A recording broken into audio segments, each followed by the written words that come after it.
ಬೆಳಿಗ್ಗೆ ಬೆಳಿಗ್ಗೆನೆ ಬೀಚ್ ನೋಡವ ಅಂತ ಹೋದ್ರೆ ಅಲ್ಲಿ ಸೂರ್ಯನೇ ಬಂದಿರ್ಲಿಲ್ಲ.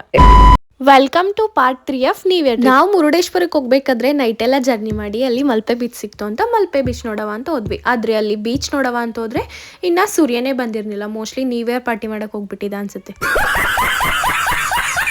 ಆಮೇಲೆ ಸೂರ್ಯ ಬರ್ತಾನೆ ಅಂತ ವೆಯ್ಟ್ ಮಾಡಿದ್ವು. ಸೂರ್ಯ ಅಂತೂ ಕೊನೆಗೂ ಬರ್ನೇ ಇಲ್ಲ. ನಾವು ಹೋಗೋಷ್ಟ್ರೊಳಗೆ ಆಲ್ರೆಡಿ 8 ಗಂಟೆ ಆಗ್ಬಿಟ್ಟಿತ್ತು. ಅಷ್ಟರಲ್ಲಿ ನಾವು ಹುಡುಗಿರ್ ಗೊತ್ತಲ್ಲ, ಎಲ್ಲೇ ಹೋದ್ರು ಎಲ್ಲೇ ಬಂದ್ರು ಫೋಟೋಸ್ ವಿಡಿಯೋಸ್ ಮಿಸ್ ಮಾಡ್ಬೋದು ಅಂತೇಳಿ ಫೋಟೋಸ್ ವಿಡಿಯೋಸ್ ತಗೊಂಡು ಡೈರೆಕ್ಟ್ ಬಂದ್ವಿ.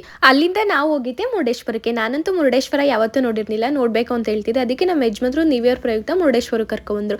ನನಗಂತೂ ಅದನ್ನ ಡೈರೆಕ್ಟಾಗಿ ನೋಡಂತೂ ಫುಲ್ ಖುಷಿ ಆಗೋಯ್ತು. ಇಷ್ಟು ದಿನ ಫೋನಲ್ಲಿ ನೋಡ್ತಿದ್ದೆ, ನೀನೇ ಯಾರ್ಯಾರು ನೋಡಿಲ್ಲ ಹೋಗಿ ನೋಡ್ಕೊಬನ್ನಿ. ಆಮೇಲೆ ಫ್ರೆಶ್ ಅಪ್ ಆಗೋಣ ಅಂತೇಳಿ ರೂಮಿಗೆ ಬಂದು ಲಗೇಜ್ ಎಲ್ಲ ಇಟ್ಟು ಸ್ವಲ್ಪ ಫ್ರೆಶ್ ಅಪ್ ಆಗಿ ಮತ್ತೆ ನಾವು ಹೋಗಿದ್ದೆ ತಿಂಡಿ ಮಾಡೋಣ ಅಂತ ಹೋಟೆಲ್ ಹುಡ್ಕಿದ್ವಿ. ಏನಕ್ಕಪ್ಪ ಅಂದರೆ ಅಲ್ಲಿ ಕೊಬ್ಬರಿ ಎಣ್ಣೆ ಊಟ ಸಿಕ್ಬಿಡುತ್ತೆ ಅಂತ ಫೈನಲ್ ಆಗಿ ನಮ್ಮ ಸೈಡ್ ಊಟ ತಿಂಡಿ ಸಿಗುವಂಥ ಹೋಟ್ಲು ಕೂಡ ಸಿಕ್ತು.